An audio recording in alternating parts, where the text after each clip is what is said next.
Oh, have you heard of passport bros? What is a passport bro? Okay, passport bros are men that are so fed up with Western women because we're all apparently so woke and so terrible and Western women don't want to be wives that they are now going to other countries to find wives. That's like which countries? Southeast Asia, the Philippines, the Dominican Republic. So it's like the opposite of the mail order bride. Yes, like, exactly. Okay. So a lot of these men get remote jobs.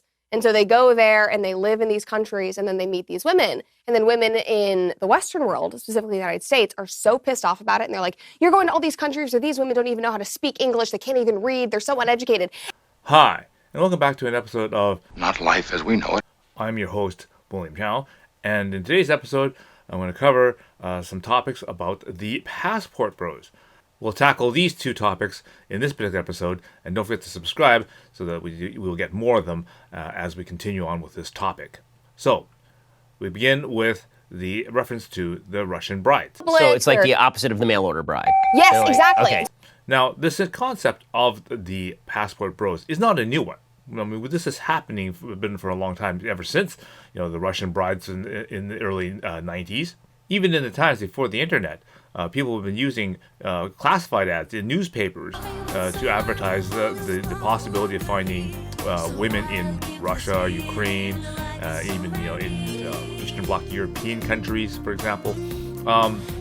Has always been prevalent. This isn't the only case of where basically people wanting to come over to Western culture. Things like the South Korean birth tourism. So basically, during your pregnancy, the South Korean woman would come over to Canada to visit, and then if the baby is born in a Canadian hospital, that child automatically gains Canadian citizenship.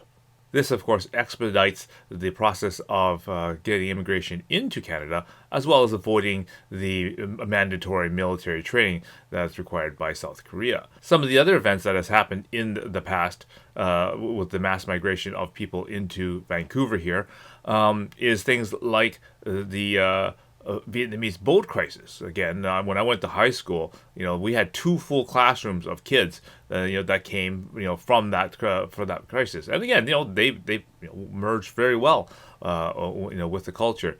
But they realized that, again, to escape their country, to escape the conflict that was happening, this is some of the things that they had to do. Another more modern version of the FOB is the exodus of Hong Kong in 97.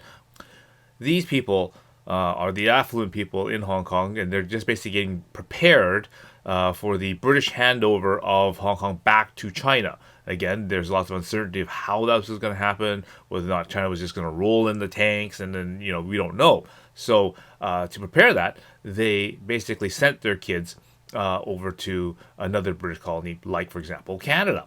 And because the British passport works so well, it's very easy for them to come and buy properties and that kind of stuff in Vancouver, and send their kids to our schools and as international students. That is, a very common thing that they do. With the ability to work anywhere in the world with an internet connection, these new passport bros are able to then go into these opposite countries and basically work from where they are and not need to actually re-immigrate them into Canada or the United States.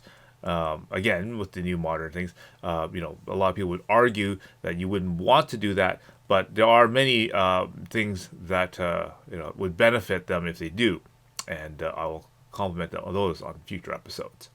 The second concept I wanted to cover was the concept of the education level in some of these Asian countries. They're getting women from like the DR, Colombia, the Philippines, Thailand, like women that can speak very little English, women that don't have education. May or may not be able to speak English properly. Well, it can be said that the U.S. probably spends the most amount of money in their education system. We spend more per pupil than any nation in the world by double. We're going to keep spending the money, but we're now going to get our money's worth. We're at the end of every list on education, and yet we spend the most. One of the things that my parents have always told me is that one of the first things that you want to do as a parent is that you want your kids to have a better life and grow up easier than you do. And when my parents came over, they were literally, running away from the Japanese from invading Hong Kong. And they came here with nothing. They couldn't speak English. They got a job, basically working and washing dishes at a restaurant. And then they moved upwards, working in the kitchen, cooking, and then later on they've actually owned the restaurant, and then successfully sold the restaurant afterwards. As a parent, they concentrate on keeping the roof over my head, buying food, sending me to school to learn and not have to do the same kind of job and work as hard as they did. Work on the child's success. Okay, and I think you could apply that to really any culture, not just Asian. But I mean, that is a good rule of thumb to work by. So Asians in general treat education very seriously. It is of high importance to basically to set their career in the right direction, leave all their options open. So if you look at countries like, for example, China, South Korea, Japan, they all have exams just like we have over here called the we have the SATs/ACTs over here. They have very, very constringent exams such as the Gaokao, the CSAT, and the JEE. These exams are sometimes taken over 2 to 3 days and are up to 8 to 9 hours to take the exams, okay? As compared to like a standard SAT, which may take 2 or 4 hours to complete, okay? So, and it covers all the various different topics. And I'll give you my own example of the education gap in our school systems. When my wife and daughter came over from China, my daughter got enrolled into her equivalent age bracket grade, which is grade 9. Immediately, she was able to challenge the grade 12 English exam, and she passed it. Even with English as a second language at her school, she was able to challenge the grade 12 exam and pass that exam. The same comparison. And so I passed French with an A, but there was no way in hell I'd be able to go to Paris or something like that, take a grade 12 French English, I guess the equivalent of English 12 exam over there, but in French 12. And there was no way I would be able to pass that. 100%. There's no way. Okay. And so the fact that she was able to come in and in at grade 9, according to her age level, and be able to pass the grade 12 English exam with as a second language for her is like absolutely amazing. Okay. So the fact that you can say, oh no, none of these people know how to speak English. No, very incorrectly, actually. English is taught as a second language for most places and as a requirement in many places. The mere thought that they can't speak any English is highly false, because they do get taught this stuff as a second language when they go through school, as a requirement for many of these places. The other cravat is that many of these people that especially operate in different countries like this need to speak more than one language in addition to their prime language, because of the need to do business and interact with other people. So, for example, a lot of people in Hong Kong will be able to speak Mandarin, Cantonese, and English. Or if people in the Philippines will need to speak, a Philippine dialect, usually Tagalog, and of course usually English, right? So, they're very, very diverse in their language ability. Okay, to address what Donald Trump has commented on the metrics in which the students are graded on, and we look at the various different scores on this particular thing of reading, mathematics, and science, and right at the very top is China, Singapore, there's Macau, which is the subsidiary of Hong Kong. Again, Hong Kong's right on there.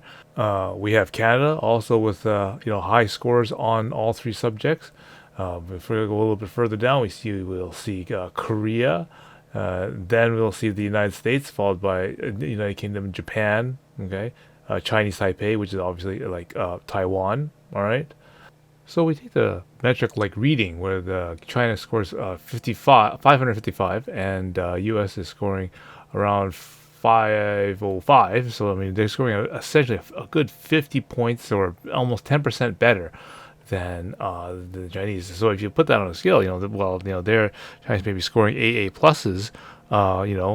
If you chop 10% off that, then the best that you're going to get is basically B pluses and A minuses. Okay.